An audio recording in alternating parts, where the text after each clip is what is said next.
Welcome back. This is the 7th episode of the Painted Privacy video series, and I'm the artificial avatar of Luca Bolognini, European data lawyer and essayist.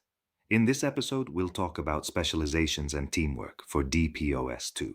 If possible, during the year, I used to spend some days in the mountains, in Alto Adige, Italy. Marvelous walks helped by the good weather, tremendous views, forests of towering pines, clear meadows, peaks sprinkled with snow, and people walking near or far, distant specks of color but with faces that come into focus, smiling and greeting when crossing on the path.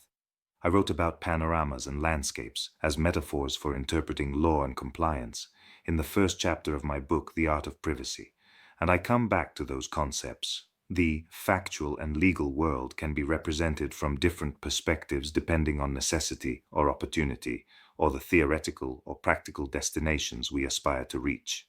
Look, in the lower right corner, at this oil painting by Adriaan Frans Boudewijn and Peter Boot from the early 1700s, housed at the Venaria Reale.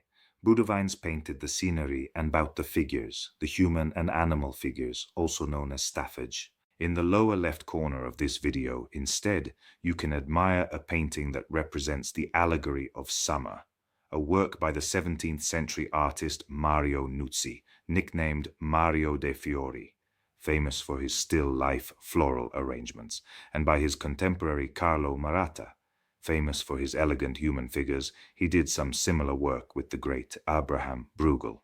Mario de Fiori worked on quite a few collaborative projects involving 4 or more artists. Remember Filippo Lauri, who painted the Narcissus targeted by Eros we saw in the previous episode? Here in the upper left corner is Spring, with flowers by Nuzzi and figures by Lauri, sister to the painting on summer. Both paintings can be found at Palazzo Chigi in Aricia near Rome.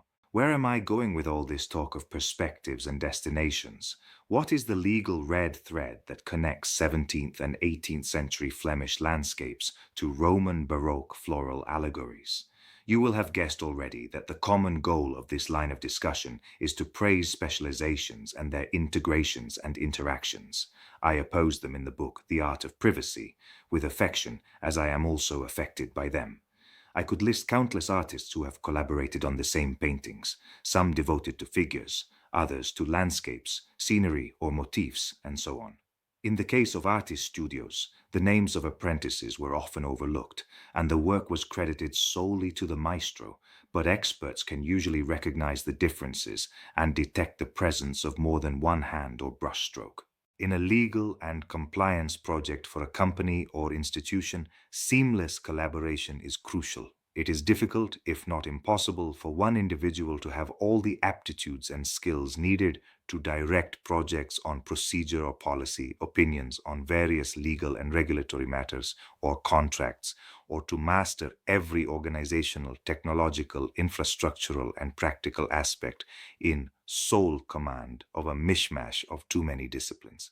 Even a legal opinion, much like a painting, requires a combination of talents and experience. The person signing it assumes overall professional responsibility for it, but it is often the product of group work that is, if not orchestral, at least plural. To put it another way, I have little faith in assignments tied exclusively to one individual professional, and no faith at all in the formally and abstractly valid, at best but misleading, solitude of the natural person contact, where the role of data protection officer is outsourced to law firms or consulting companies.